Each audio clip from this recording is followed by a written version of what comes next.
We're taking up where we left off in this, our 23rd annual reading of the Bhagavatam at Govardhana Hill.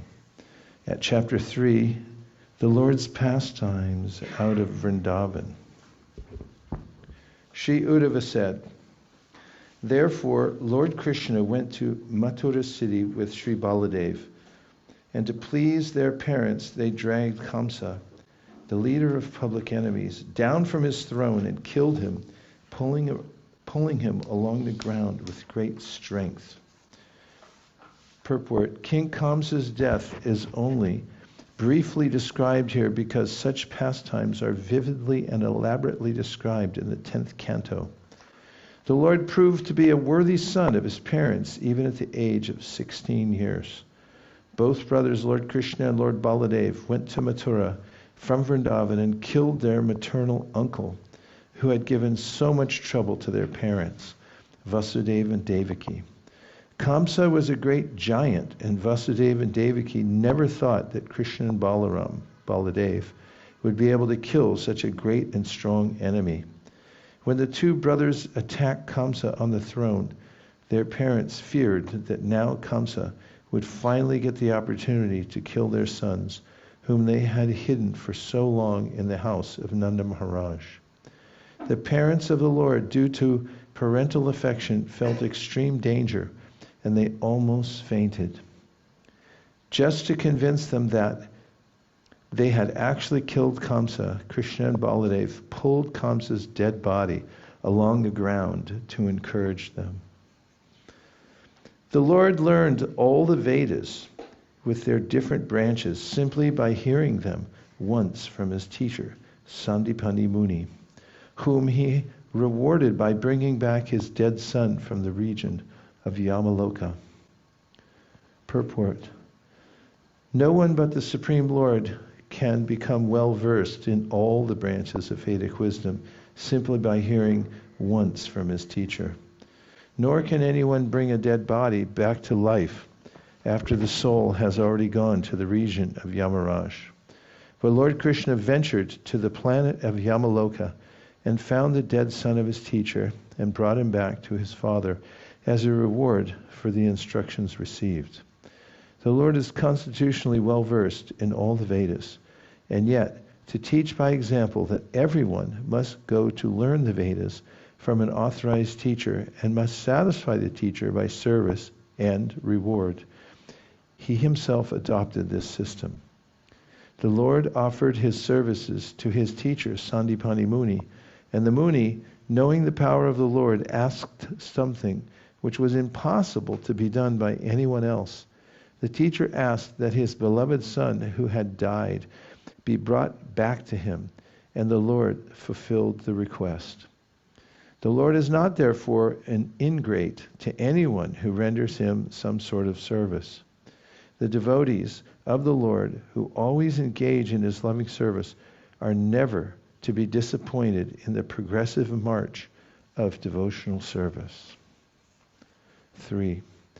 Attracted by the beauty and fortune of Rukmini, the daughter of King Bhishmaka, many great princes and kings assembled to marry her. But Lord Krishna, stepping over the other hopeful candidates, carried her away as his own share, as Garuda carried away nectar. Purport: Princess Rukmini, the daughter of King Bhishmaka, was actually as attractive as fortune itself, because she was as valuable as gold, both in color and in value.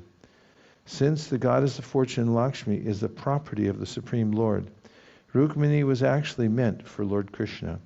But Shishupal was selected as her bridegroom by Rukmini's elder brother, although King Bhishmaka wanted his daughter to be married to Krishna.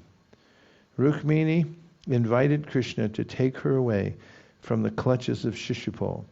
So when the bridegroom Shishupal came there with his party with the desire to marry Rukmini, Krishna all of a sudden swept her from the scene, stepping over the heads of all the princes there, just as Garuda carried away nectar from the hands of the demons.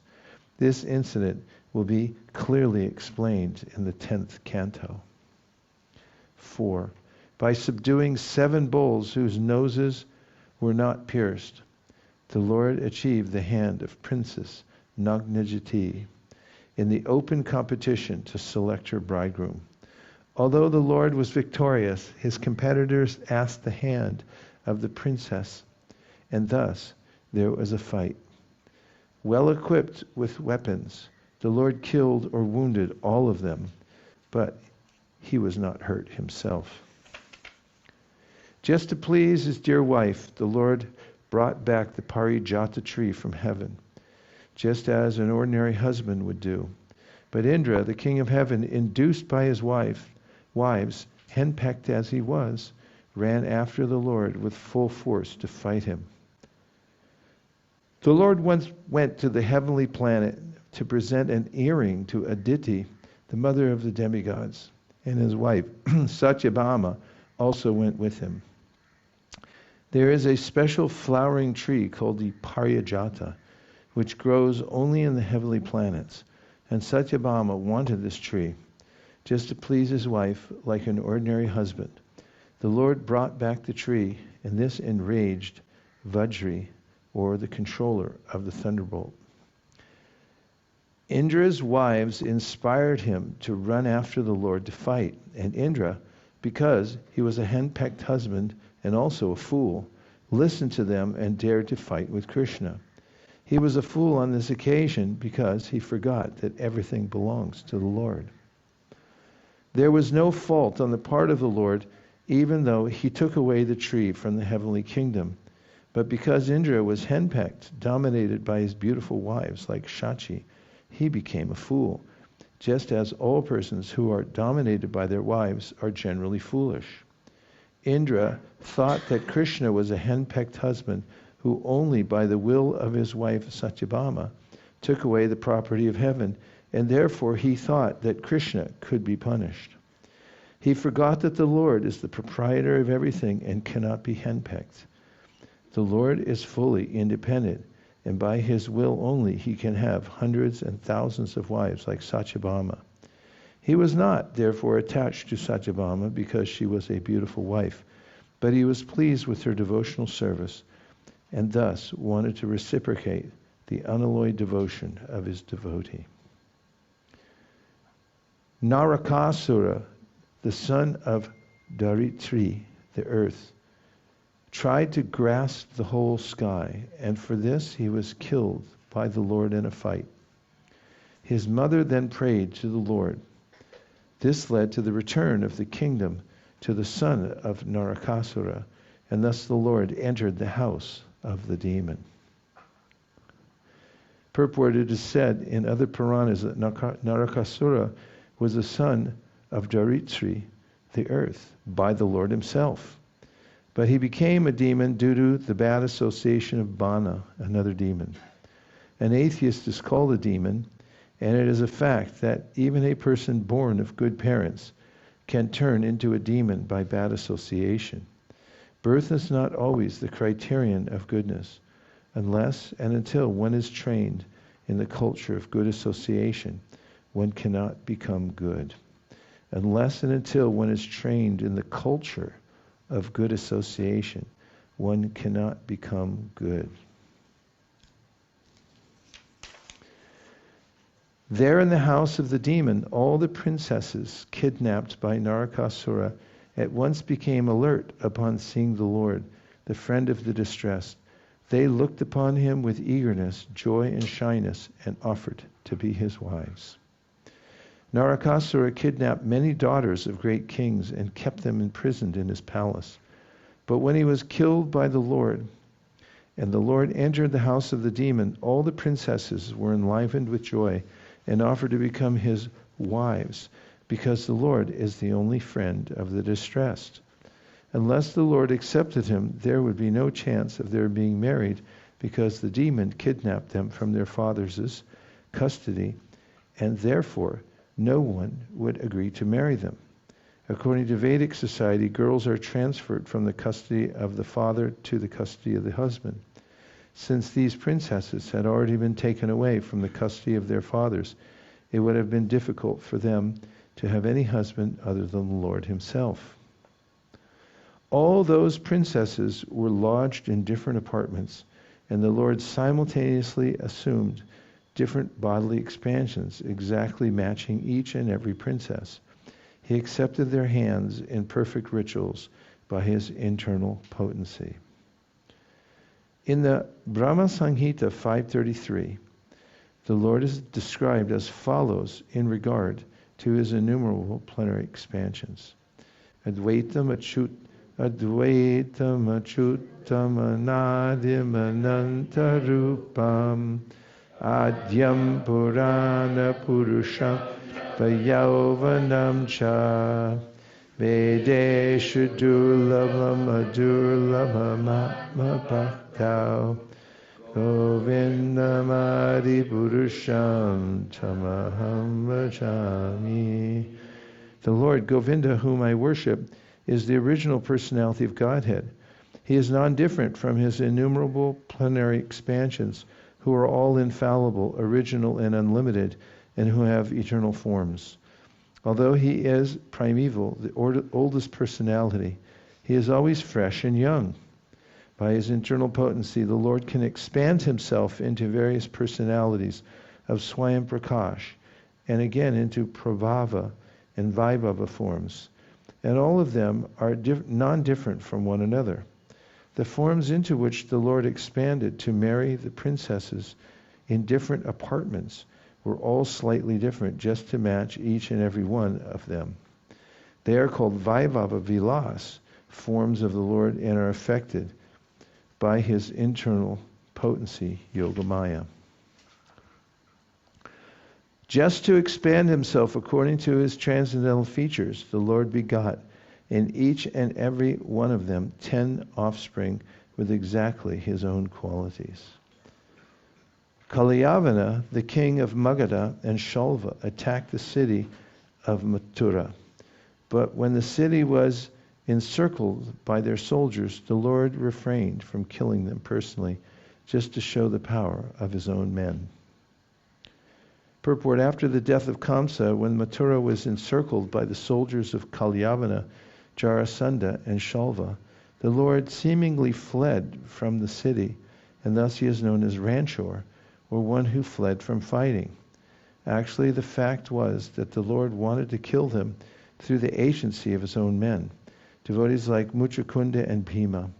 Kalyavana and the king of Magadha were killed by Muchukunda and Bhima, respectively, who acted as agents of the Lord.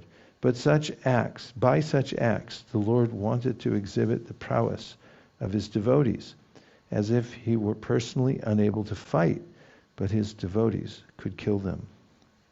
The relationship of the Lord with his devotees is a very happy one. Actually, the Lord descended at the request of Brahma in order to kill all the undesirables of the world, but to divide the share of glory, he sometimes engaged his devotees to take the credit.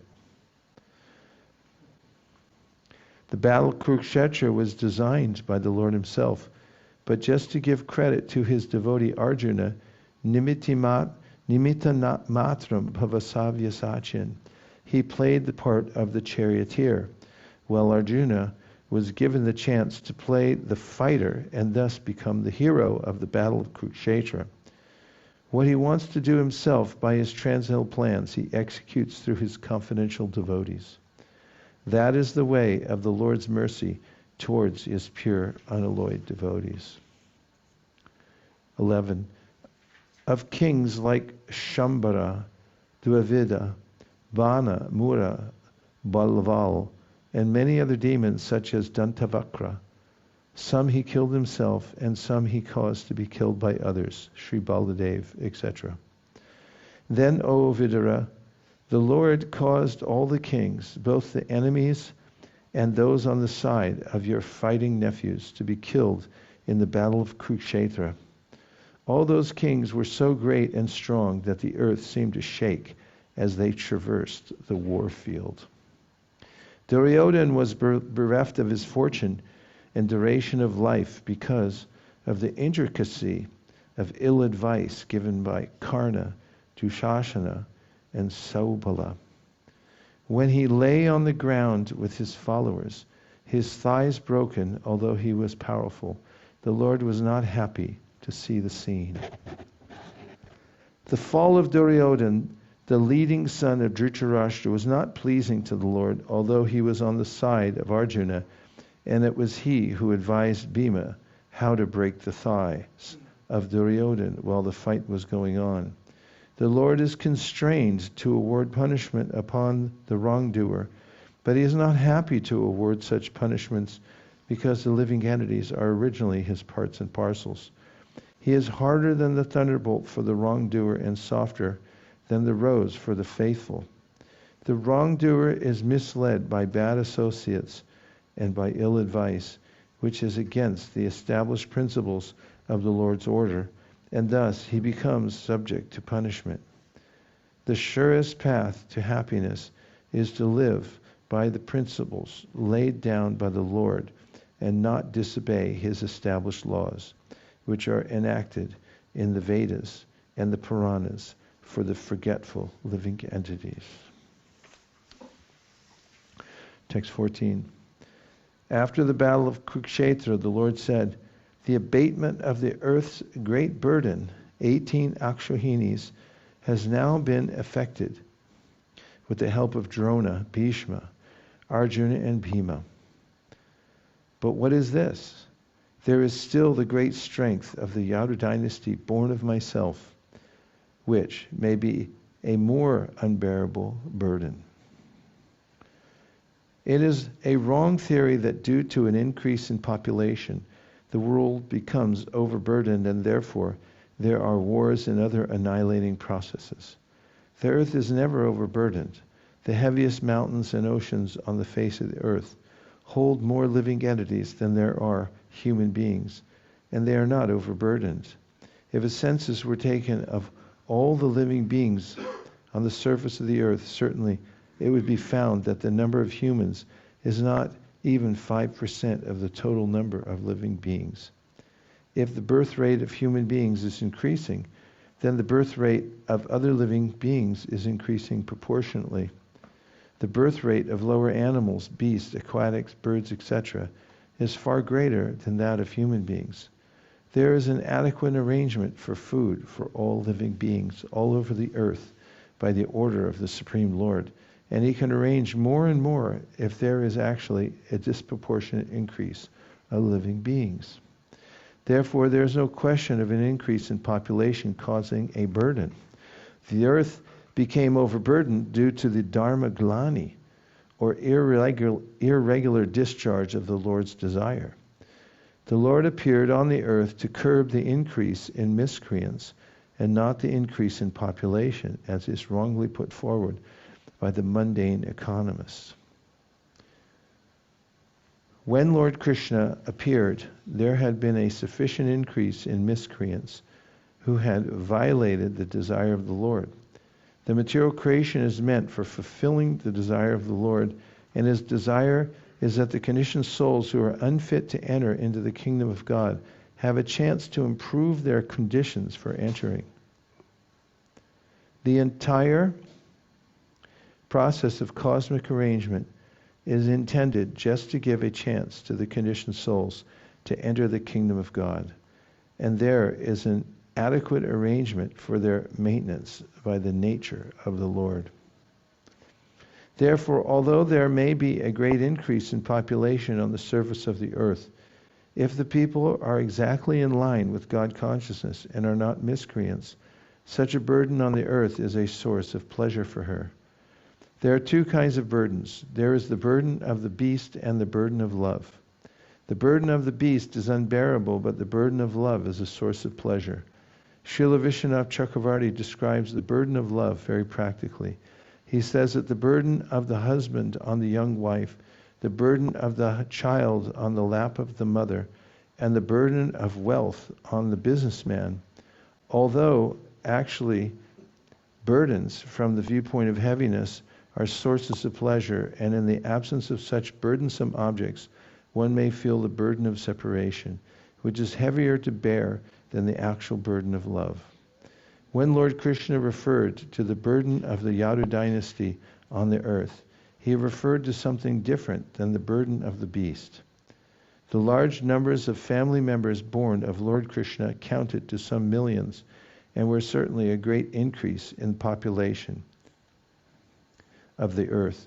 But because all of them were expansions of the Lord himself by his transcendental plenary expansions, they were a source of great pleasure for the earth. When the Lord referred to them in connection with the burden of the earth, he had in mind their imminent disappearance from the earth. All the members of the family of Lord Krishna were incarnations of different demigods, and they were to disappear from the surface of the earth along with the Lord. When he referred to the unbearable heaviness on the earth in connection with the Yadu dynasty, he was referring to the burden of their separation. Srila Jiva Goswami confirms this inference. 15. When they quarrel among themselves, influenced by intoxication, with their eyes red like copper because of drinking madhu, then only will they disappear. Otherwise, it will not be possible. On my disappearance, this incident will take place. Purport. The Lord and his associates appear and disappear by the will of the Lord. They are not subjected to the laws of material nature. No one was able to kill the family of the Lord, nor was there any possibility of their natural death by the laws of nature. The only means, therefore, for their disappearance was the make-show of a fight among themselves, as if brawling in intoxication due to drinking. That so-called fighting would also take place by the will of the Lord, otherwise there would be no cause for their fighting. Just as Arjuna was made to be illusioned by family affection, and thus the Bhagavad Gita was spoken, so the Yadu dynasty was made to be intoxicated by the will of the Lord and nothing more. The devotees and associates of the Lord are completely surrendered souls.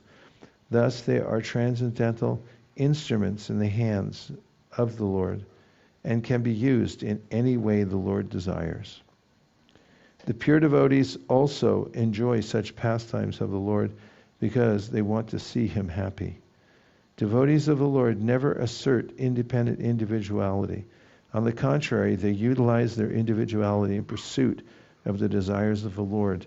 And this cooperation of the devotees with the Lord makes a perfect scene of the Lord's pastimes. 16. Lord Sri Krishna, thus thinking to himself, established Maharaj Yudhishthira in the position of supreme control of the world in order to show the ideal of administration on the path of piety. The embryo of Puru's descendant, begotten by the great hero Abhimanyu in the womb of Uttara, his wife, was burnt by the weapon of the son of Drona, but later he was again protected by the Lord. Purport. The embryonic body of Parikshit, which was in formation after Uttara's pregnancy by Abhimanyu, the great hero, was burned by the Brahmastra of Ashvatthama. But a second body was given by the Lord within the womb, and thus the descendant of Puru was saved. This incident is the direct proof that the body of the living entity, the spiritual spark, are different. One more time. This incident is the direct proof that the body and the living entity, the spiritual spark, are different. When the living entity takes shelter in the womb of a woman through the injection of the semen of a man, there is an emulsification of the man's and woman's discharges, and thus a body is formed the size of a pea, gradually developing into a complete body. But if the developing embryo is destroyed in some way or another, the living entity has to take shelter in another body or in the womb of another woman. The particular living entity who is selected to be the descendant of Maharaj Puru or the Pandavas was not an ordinary living entity. And by the superior will of the Lord, he was destined to be the successor to Maharaj Yudhishthira. Therefore, when Ashvatthama destroyed the embryo of Maharaj Parikshit, the Lord, by his own internal potency, entered into the womb of Uttara by his plenary portion just to give audience to the would-be Maharaj Parikshit, who is in great danger. By his appearance within the womb, the Lord encouraged the child and gave him complete protection in a new body by his omnipotency. By his power of omnipresence, he was present both inside and outside of Uttara and other members of the Pandu dynasty. Text 18, the Supreme Lord induced the son of Dharma to perform 3 horse sacrifices, and Maharaj Yudhishthira, constantly following Krishna, the personality of Godhead, protected and enjoyed the earth, assisted by his younger brothers. Purport, Maharaj Yudhishthira was the ideal monarchical representative on the earth because he was a constant follower of the Supreme Lord, Sri Krishna. As stated in the Vedas, Ishopanishad, the Lord is the proprietor of the entire manifested cosmic manifestation, which presents a chance for the conditioned souls to revive their eternal relationship with the Lord and thus go back to Godhead, back home. The whole system of the material world is arranged with that program and plan. Anyone who violates the plan is punished by the law of nature, which is acting by the direction of the Supreme Lord. Maharaj Yudhishthira was installed on the throne of the earth as a representative of the Lord. The king is always expected to be the representative of the Lord. Perfect monarchy necessitates representation of the supreme will of the Lord, and Maharaj Yudhishthira was the ideal monarch on this supreme principle. Both the king and the subjects were happy in the discharge of worldly duties, and thus protection of the citizens and enjoyment of natural life with full cooperation of material nature followed in the reign of Maharaj Yudhishthira and his worthy descendants like Maharaj Parikshit. 19. Simultaneously, the personality of God had enjoyed life in the city of Dwarka, strictly in conformity with the Vedic customs of society. He was situated in detachment and knowledge as enunciated by the Sankhya system of philosophy. While Maharaj Yudhishthira was the emperor of the earth, Lord Sri Krishna was the king of Dwarka and was known as Dwarkadish. Like other subordinate kings, he was under the regime of Maharaj Yudhishthira. Although Lord Sri Krishna is the supreme emperor of the entire creation, while he was on this earth, he never violated the principles of the Vedic injunctions because they are the guide for human life. Regulated human life according to the Vedic principles, which are based on the system of knowledge called Sankhya philosophy, is the real way of enjoyment of the necessities of life. Without such knowledge, detachment, and custom, the so-called human civilization is no more than animal society of eat, drink, be merry, and enjoy. The Lord was acting freely as he willed, yet by his practical example, he taught not to lead a life which goes against the principles of detachment and knowledge. Attainment of knowledge and detachment, as very elaborately discussed in Sankhya philosophy, is the real perfection of life. Knowledge means to know that the mission of the human form of life is to end all the miseries of material existence, and that in spite of having to fulfill the bodily necessities in a regulated way, one must be detached from such animal life. Fulfilling the demands of the body is animal life, and fulfilling the mission of spirit soul is the human mission. And now we'll take a few reflections or questions. And if you could grab me a bottle of water from the back room, I will be eternally grateful. Yes, 1, 2. Hare Ram, Ram Ram, Hare Hare. Hey, we've got a wind. Maharaj, in the verse number 15, in the purport, Prabhupada says that devotee of the Lord never assert independent individuality. On the contrary, they utilize their individuality in pursuit of the desire of the Lord. And this cooperation of the devotee with the Lord makes a perfect scene for the Lord's pastime. So I want to understand, what does that mean, like assert independent individuality? What did you just say? What does that mean? Devotee of the Lord never assert independent individuality. Independent individuality means individuality under the modes of nature and not under the shelter. Mahatmanas tumam partha, daivam prakritim ashrita. The devotees who follow the will of the Lord and who are dependent on Him have individuality based on their spiritual natures and proclivities, their svabha. Those who are controlled by the modes of nature because they're independent of the Lord, because that's the choices.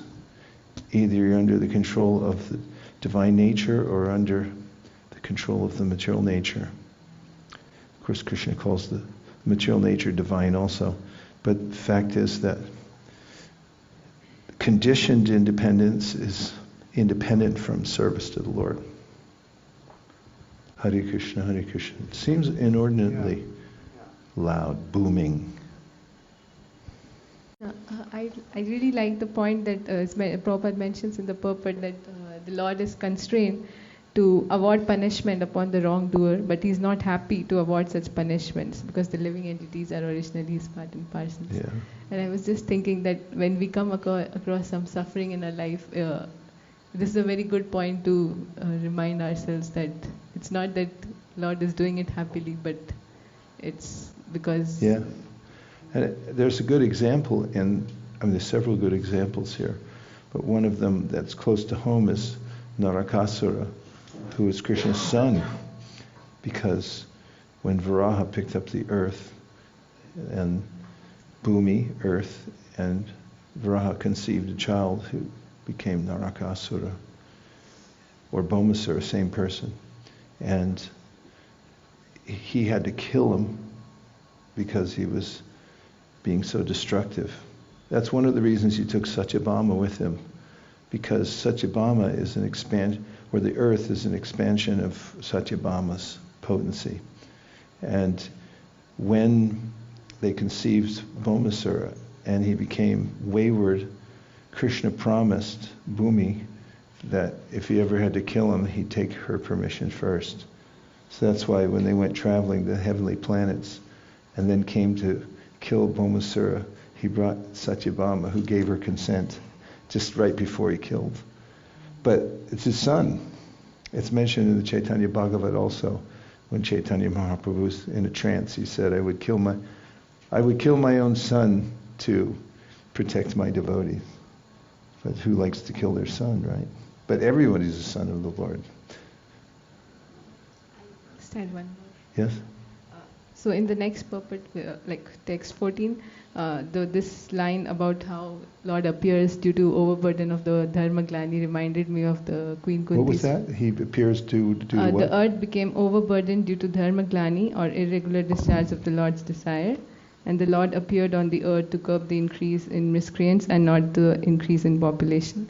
So the point that overburdened due to dharma glani, that reminded me of Queen Kunti's prayers, the Bharavataranayanne bhuvanava ivo dadao siddhante puri bharena jato yatma bhuvartita. And in the translation it says that how the world being overburdened like the boat at the sea, and this Lord Brahma, Lord Sun prayed, and so he appeared to decrease the suffering.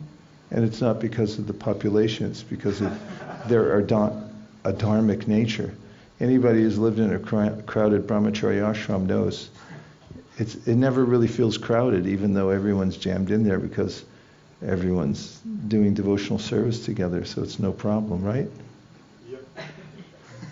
Krishna Saka, then Mahendra, then we'll try for the outside people's party.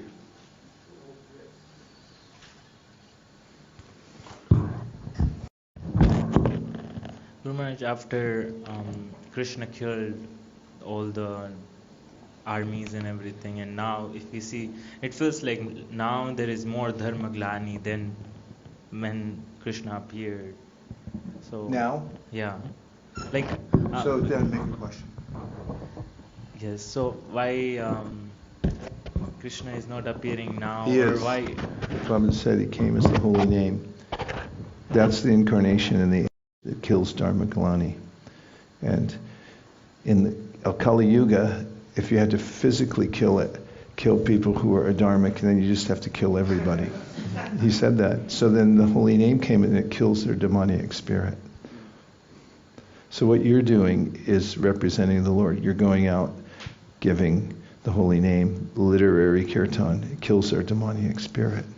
That's fulfilling the direct desire of the Lord. Outside People's Party? Oh, Mahendra, sorry. It's a question about Prabhupada's usage of these strong words about Indra, not just hand-packed, but a fool. And this happened, as far as I remember, actually, the sequence is that Indra goes to Krishna and complains about Naraka Sura and says, well, he stole the earrings of my mother and did so many other bad things. Can you do something? So Krishna decides to go, and Satyabhama comes.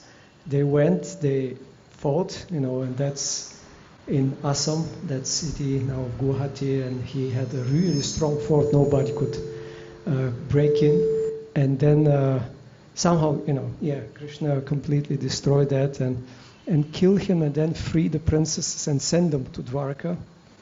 And then they went for the excursion to the heavenly planets and then the whole thing. But Indra did that after actually begging Krishna for help and after the whole incident with Govardhana. And, he learned his lesson, and then he again started fighting. But we know that he is a great devotee. How come he showed that foolishness? Or it's just a lila? It's a product of his position. Kingdom of heaven, being the king of the kingdom of heaven, can be distracting. In fact, it's a statistical fact that ISKCON Hawaii has had more temple presidents than any other temple in the world, because it's heavenly there, and the temple presidents generally haven't had a long shelf life there. So Indra, imagine he's the king of heaven. And when you have all that opulence, there's this stimulation of passion and tends to overflow. But just instructive that Krishna still likes him, and everybody else knows he's a devotee too. It comes up when he steals the horses from Prithu Maharaj's yajna, and then Prithu Maharaj becomes so angry he wants to kill him. And then the priests say, no, you can't kill him, but we'll kill him.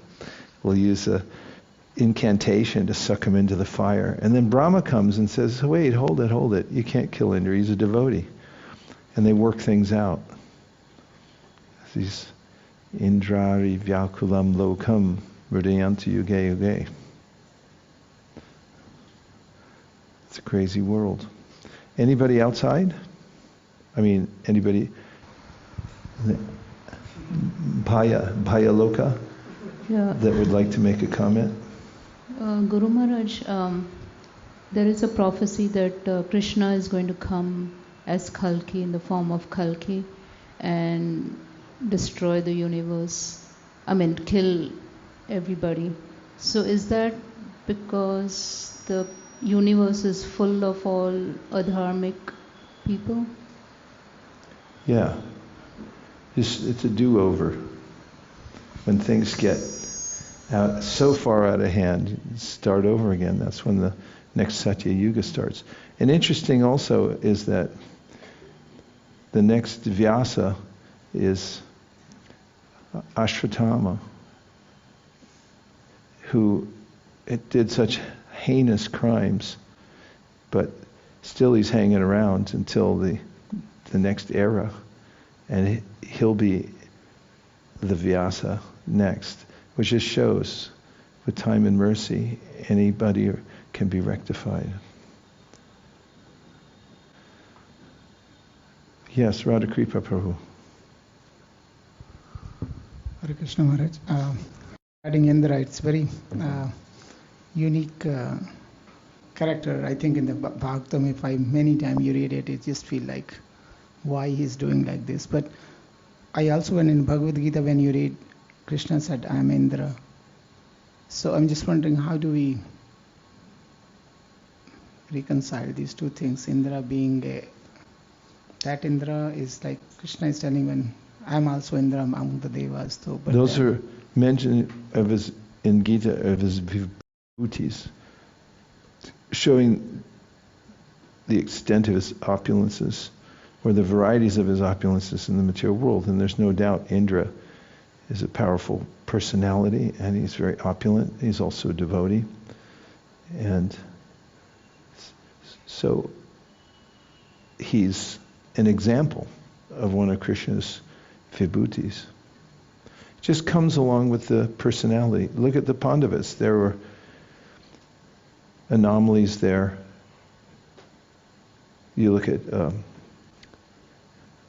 Mahabharata and Bhishma Dev. Although he's a Mahajan, he fought on the wrong side. So these things are external. They're not really considered so much. The main thing is their connection with Krishna. Anyone else outside? Last chance. Yes? David Vrata has come down from the... Hare Krishna Guru Maharaj. I like the definition given by Prabhupada for knowledge. Knowledge means to know that the mission of the human form of life is to end all the miseries of material existence. This is a very good definition. Yeah. That's very good to know. Devavrata Prabhu, go ahead. Yeah, it's interesting that Prabhupada brings up this overpopulation. And it'd be interesting to what he has to say. Probably be similar to what people are speaking about now as underpopulation. There's a phenomenon amongst universities in America that there's a fear that the infrastructure which they've built up and the infrastructure in general, there won't be enough people to keep it all in place. So it's interesting how it's shifted from an overpopulation theory to an underpopulation theory because the birth rates are going down. That happened in ISKCON too. During a certain era, we built up a lot of infrastructure, and now there's some places that are not very well populated. That's why you better get cracking and make a bunch of devotees so you can fill them up again. Okay, we're continuing on, but we get, after every question session, a Gurunga stretch.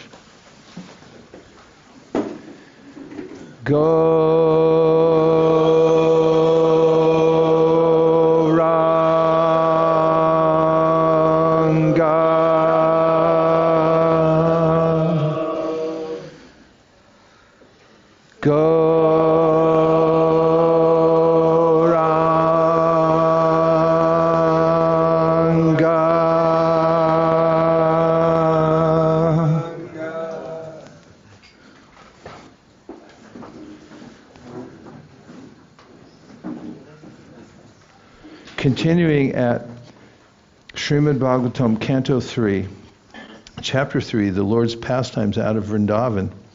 We're taking up where we left off before the question and answer session and reflections. Text number 20. He was there in his transcendental body, the residence of the goddess of fortune, with his usual gentle and sweetly smiling face, his nectarian words, and his flawless character. In the previous verse, it is described that Lord Krishna, being situated in the truths of Sankhya philosophy, is detached from all kinds of matter. In the present verse, it is described that he is the residence of the goddess of fortune. These two things are not at all contradictory. Lord Krishna is detached from the variegatedness of the inferior nature, but he is in eternal blissful enjoyment of the spiritual nature or his internal potency. One who has a poor fund of knowledge cannot understand this distinction between the external and internal potencies. In Bhagavad Gita, the internal potency is described as the Para Prakriti. In the Vishnu Purāṇa also, the internal potency of Vishnu is described as Para Shakti. The Lord is never detached from the association of Para Shakti. This Parashakti and her manifestations are described in the Brahma Samhita 537 as Ananda Chinmaya Rasa Pratibhavitabi. The Lord is eternally joyful and cognizant in the taste derived from such transcendental bliss. Negation of the variegatedness of the inferior energy does not necessitate negation of the positive transcendental bliss of the spiritual world. Therefore, the Lord's gentleness, His smile, His character, and everything related to Him are all transcendental. Such manifestations of the internal potency are the reality of which the material shadow is only a temporary representation from which everyone with proper knowledge must be detached. 21. The Lord enjoyed His pastimes both in this world and in other worlds, higher planets, specifically in the association of the Yadu dynasty. At leisure hours offered by night, He enjoyed the friendship of conjugal love with women. Purport, the Lord enjoyed in this world with His pure devotees. Although He is the personality of Godhead and is transcendental to all material attachment, He nevertheless exhibited much attachment for His pure devotees on the earth, as well as for the demigods who engage in His service in the heavenly planets as powerful delegated directors in the management of all material activities. He displayed special attachment for His family members, the Yadus, as well as for His 16,000 wives who had the opportunity to meet Him in the leisure hours of night. All these attachments of the Lord are manifestations of His internal potency, of which the external potency is only a shadow representation. In the Skanda Purāṇa, Prabhaskanda, in the topics between Lord Shiva and Gauri, there is confirmation of His internal potential manifestations. There is mention of the Lord's meeting with 16,000 cowherd damsels, although He is the Hanksa, transcendental supersoul, and maintainer of all living entities. The 16,000 cowherd damsels are a display of 16 varieties of internal potencies. This will be more elaborately explained in the 10th canto. It is said there that Lord Krishna is just like the moon, and the internal potential damsels are like the stars around the moon. 22.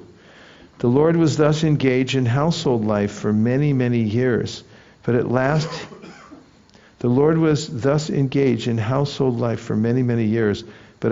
His detachment from ephemeral sex life was fully manifested. Purport, even though the Lord is never attached to any kind of material sex life, as a universal teacher, He remained a householder for many, many years, just to teach others how one should live in householder life. Srila Vishwanath Chakravarti Thakur explains that the word samajayata means fully exhibited. In all His activities while present on the earth, the Lord exhibited detachment. This was fully displayed when He wanted to teach by example that one should not remain attached to household life for all the days of one's life. One should naturally develop detachment as a matter of course. The Lord's detachment from household life does not indicate detachment from His eternal associates, the transcendental cowherd damsels, but the Lord desired to end His so-called attachment to the three modes of material nature. He can never be detached from the service of His transcendental associates like Rukmini and other goddesses of fortune, as described in the Brahma Samhita 529, Lakshmi Sahasra Shata Sambhrama Sevyamanam. 23. Every living entity is controlled by a supernatural force, and thus his sense enjoyment is also under the control of that supernatural force. No one therefore can put his faith in Lord Krishna's transcendental sense activities, but one who has become a devotee of the Lord, I'll read it again. No one therefore can put his faith in Lord Krishna's transcendental sense activities, but one who has become a devotee of the Lord by rendering devotional service. Purport, as stated in Bhagavad Gita, no one can understand the transcendental birth and activities of the Lord. The same fact is herein corroborated. No one but one who is enlightened by the devotional service of the Lord can understand the difference between the Lord's activities and those of others who are controlled by this supernatural force. The sense enjoyment of all animals, men and demigods within the purview of the material universe is controlled by the supernatural force called the Prakriti, or Daivi Maya. No one is independent of obtaining sense enjoyment, and everyone in this world is after sense enjoyment. Persons who are themselves under the control of supernatural power cannot believe that Lord Krishna is not under any control beyond himself in the matter of sense enjoyment. They cannot understand that his senses are transcendental. In the Brahma Samhita, the Lord's senses are described as omnipotent. That is, with any sense he can perform the activities of the other senses. One who has limited senses cannot believe that the Lord can eat by his transcendental power of hearing, and can perform the act of sex life, simply by seeing. The controlled living entity cannot even dream of such sense activities in his conditional life. But simply by the activities of Bhakti Yoga, he can understand that the Lord and his activities are always transcendental. As the Lord says in Bhagavad Gita 18:55, Bhaktya mam abhijanati yavan yascha asmi tattvataha. One cannot know even a fraction of the activities of the Lord if he is not a pure devotee of the Lord. 24. Once upon a time, great sages were made angry by the sporting activities of the princely descendants of the Yadu and Bhoja dynasties, and thus, as desired by the Lord, the sages cursed them. The associates of the Lord who were playing the part of princely descendants of the Yadu and Bhoja dynasties were not ordinary living entities. It is not possible that they could offend any saintly man or sage, nor could the sages, who were all pure devotees of the Lord, be influenced to anger by any of the sporting activities of the princes born in the holy dynasties of Yadu and Bhoja, wherein the Lord himself appeared as a descendant. The cursing of the princes by the sages was another transcendental pastime of the Lord to make a show of anger. The princes were cursed in order that one may know that even the descendants of the Lord, who could never be vanquished by any act of material nature, were subjected to the reactions of anger by great devotees of the Lord. One should therefore take great care and attention not to commit an offense at the feet of a devotee of the Lord. 25. A few months passed, and then, bewildered by Krishna, all the descendants of Vrishni, Poja, and Antaka, who were incarnations of demigods, went to Prabhas, while those who were eternal devotees of the Lord did not leave, but remained in Dwarka. After arriving there, all of them took bath, and with the water of this place of pilgrimage, they offered their respects to the forefathers, demigods, and great sages, and thus satisfied them. They gave cows to the Brahmanas in royal charity. Amongst the devotees of the Lord, there are several divisions, mainly Nitya Siddhas and Sadhana Siddhas. The Nitya Siddha devotees never fall down to the region of the material atmosphere, even though they sometimes come onto the material plane to execute the mission of the Lord. The Sadhana Siddha devotees are chosen from the conditioned souls. Out of the sadhana devotees, there are mixed and pure devotees. The mixed devotees are sometimes enthusiastic about fruitive activities and are habituated to philosophical speculation. The pure devotees are free from all these mixtures and are completely absorbed in the service of the Lord, regardless of how and where they are situated. Pure devotees of the Lord are not enthusiastic to put aside their service to the Lord in order to go visit holy places of pilgrimage. A great devotee of the Lord in modern times, Srila Narottam Das Thakur, has sung like this: to visit holy places of pilgrimage is another bewilderment of the mind, because devotional service to the Lord at any place is the last word in spiritual perfection. For pure devotees of the Lord who are completely satisfied with the transcendental loving service of the Lord, there is hardly any necessity to visit the various places of pilgrimage. But those who are not so advanced have the prescribed duties of visiting pilgrimage sites and regularly performing the rituals. The part of the princely order of the Yadu dynasty who went to Prabhas performed all duties to be done in a place of pilgrimage and offered their pious actions to their forefathers and others.